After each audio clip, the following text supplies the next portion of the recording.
specific phrase of leaving town, and they certainly wouldn't have known to make a copy of the key to my car other than being directly in touch with the rape trafficking racketeers responsible for stalking me and raping me in my sleep repeatedly. There's nothing legal about that. There's nothing legal about making a copy to the key of my car. There's no cover of legality for that. There's no supposed legitimate reason to ever do that. There's no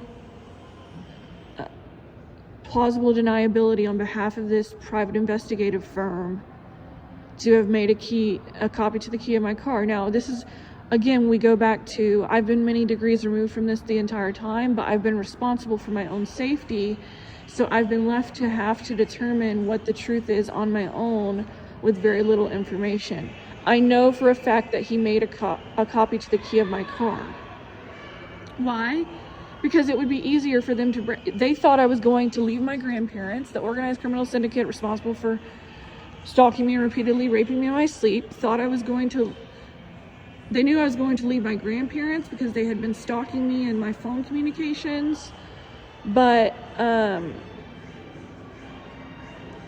they thought, based on the patterns that they knew about me before this, up to this point, that I would just go sleep in my car again.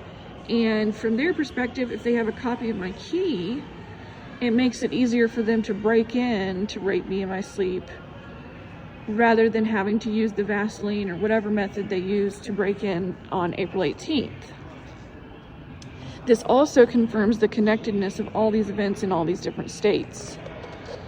That it's been the exact same method the entire time, breaking into where I'm sleeping, drugging me in my sleep, raping me while I'm drugged, and videoing it more often than not. So I know for myself and for 100% fact that they made a copy of my key. They had no other reason to do that, to have the keys to my car. He didn't give a real reason.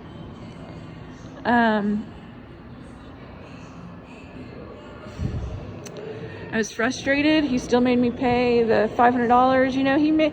He couched it and made it sound like, okay, if anything else happens, come back. I was like, all right, well, if it's not on my car, then it must be my phone. And they're like, they made that part sound more legitimate. They did give me some information I didn't have before, but I could tell they thought I was going to go sleep in my car again, and they thought that was their chance to keep raping me in my sleep.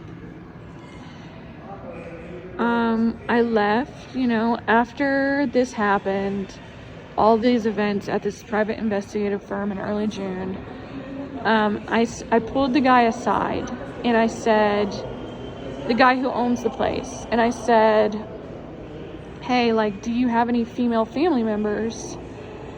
And he said, yes. And I was like, look, these people, you got to understand that I've been traveling, men approach me all the time, and I literally just ignore them to the point that everyone thinks I'm a bitch. I literally said that to him. I was like, I ignore everyone who, harasses me and everything. I'm extremely, extremely cautious, and this has still happened to me. I was like, if you have any female family members, you have got to understand how bad this problem is. They're getting away with a lot. And he said something to me that I'm not going to share publicly right now because it's one of the things that leads me to know that someone is suspicious. But there was a look on his face, like a genuine sympathy look.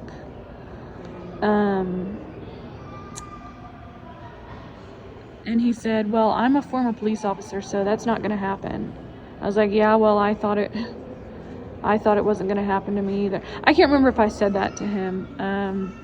I just said, your female family members need to understand how bad this problem is because they're getting away with a lot. He had a look of genuine sympathy. Now, when I said that to him, I was already halfway suspicious of him, but I hadn't fully put together all the events of that visit yet. But I do want to make a point about this, because he did have a look of genuine sympathy, even though this man is clearly involved. You know, the people involved in this, there's absolutely never any excuse to be made for any of them. I don't care. Because why?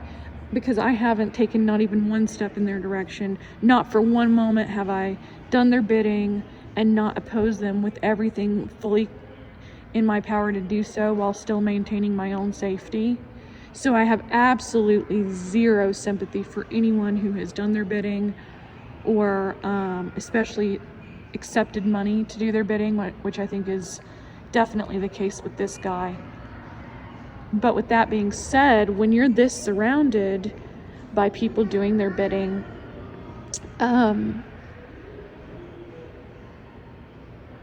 I want to at least make use of the human shit. Like, you don't do shit like this without feeling guilt.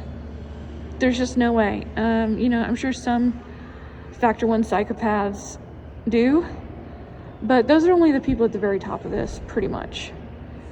A lot of the people participating in this, even though they're horrible, terrible, inexcusable people who need to see the inside of a jail cell,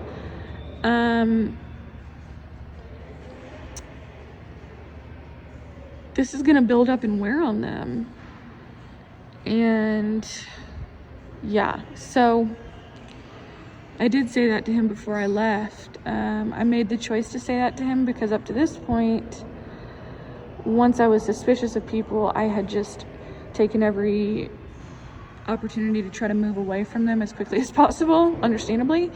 But then by this point, I was like, okay, well, let me at least try to divide their ranks a little bit and try to plant some seeds of doubt and guilt where I can, because holy fuck, no matter where I go,